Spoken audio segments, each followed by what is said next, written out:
Coaching centre Kotananduru మీ పిల్లల బంగారు భవిష్యత్తుకు భరోసా ఇచ్చే ఏకైక సంస్థ మన ఏవిఎం కోచింగ్ సెంటర్ కోటనందూరు. అతి త్వరలో న్యూ బ్యాచ్లు TET plus DSC, EAMCET, POLYCET, APRJC, Sainik, Navodaya. AVM coaching centre Kotanandur. Cyber నేరాల పట్ల యువత అప్రమత్తంగా ఉండి మంచి ఆశయాలతో ముందుకు కొనసాగాలి. కాకినాడ జిల్లా ఎస్పీ జి బిందు మాధవ్ ఆదేశాల మేరకు పెద్దాపురం డీఎస్పీ శ్రీహరిరాజు పర్యవేక్షణలో ఈరోజు కోటనందూరు మండలంలోని సాయి జూనియర్ కళాశాల మరియు జిల్లా పరిషత్ హైస్కూల్ విద్యార్థులకు Tuni rural CI G Chennakesavarao Kotananduru నందు సైబర్ నేరాల పట్ల అవగాహన కార్యక్రమాలు నిర్వహించారు. విద్యార్థినులకు సిఐ చెన్నకేశవరావు అవగాహన కల్పిస్తూ సైబర్ నేరాలు, మహిళల భద్రత, రోడ్డు ప్రమాదాలు, గుడ్ టచ్ మరియు బ్యాడ్ టచ్ గురించి స్పష్టమైన అవగాహన కలిగి ఉండాలన్నారు. అలాగే గంజాయి మరియు ఇతర మత్తు పదార్థాల వాడకాన్ని తీవ్రంగా నిరాకరించాలని, వాటి జోలికి పోకూడదని హితవు పలికారు. విద్యార్థులు తమ భవిష్యత్తు కోసం ప్రణాళికలు వేసుకొని విద్యను ముందుకు కొనసాగించాలని, జీవితంలో స్థిరపడే మంచి ఉద్యోగాలు సంపాదించి తల్లిదండ్రుల ఆశలు ఆశయాలను నెరవేర్చి మంచి పేరు ప్రతిష్టలు తీసుకురావాలని తెలియజేశారు. ఈ కార్యక్రమంలో Kotanandur SI T Ramakrishna, high school ప్రధానోపాధ్యాయుడు జీకేఎస్ఎస్ అప్పారావు మరియు పోలీస్ సిబ్బంది పాల్గొన్నారు.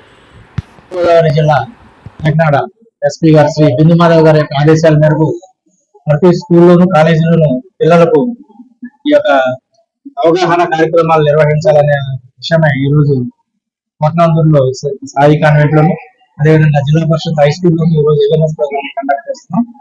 ఈ యొక్క ముఖ్య ఉద్దేశం ఏమిటంటే పిల్లలకి ఈ యొక్క స్కూల్ పిల్లలకైతే గుడ్ టచ్, బ్యాడ్ టచ్, అదేవిధంగా వాళ్ళకి తీసుకోవాల్సిన సెక్యూరిటీ విషయాలు, హై స్కూల్ పిల్లలకైతే ఈ సైబర్ నేరాలు, రోడ్ ట్రాఫిక్ నిబంధనలు, ఇవన్నిటి కదా మేము అవగాహన కార్యక్రమం కల్పిస్తున్నాం కంటిన్యూషన్ గా.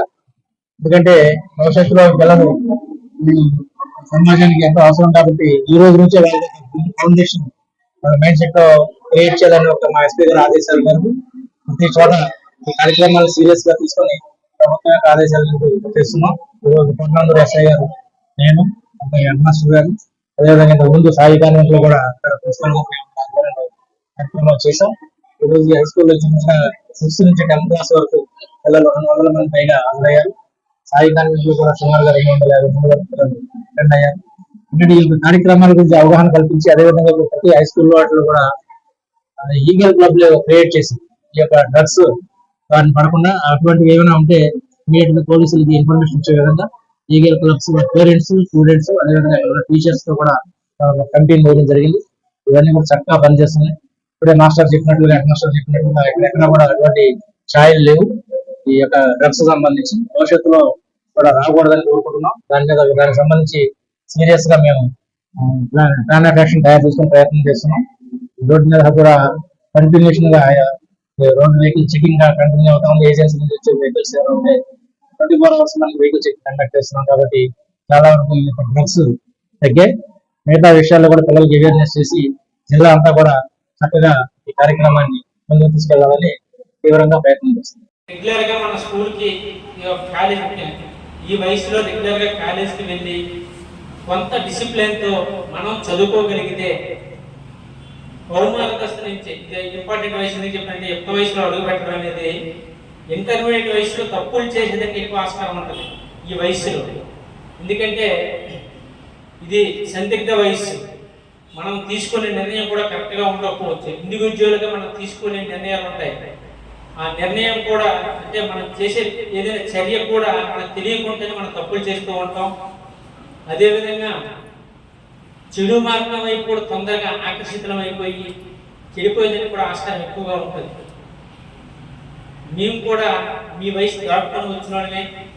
నేను కూడా ఇంటర్మీడియట్ వయసులో నా తోటి స్నేహితులు, నా క్లాస్మేట్స్ వాళ్ళు చేసే కొంతమంది చేసేటువంటి ఆకతాయి పనులు కావచ్చు, క్లాసులో బంక్ కొట్టి షికారుకు వెళ్ళడం, సినిమాలకు వెళ్ళడం, లేదా ఆ వయసులో లవ్ అని చెప్పేసి ఏదో లవ్ అఫేర్తో తిరగడం కొంతమంది చేసేవారు. లేదు, వారంతా ఎవరూ సక్సెస్ కాలేదు.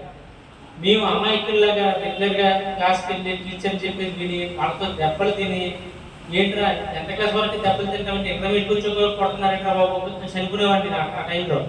కానీ ఆ టైంలో కొంచెం డిసిప్లిన్గా మనం మాస్టర్ చెప్పినటువంటి పాఠాలు కానీ క్లాస్లో డిసిప్లిన్గా మన క్లాస్లో వినగలిగితే మంచి మార్కులతో మనం కానీ పాస్ అయితే ఖచ్చితంగా డిగ్రీకి వెళ్ళాక ఎవరూ చెప్పరు మీకు.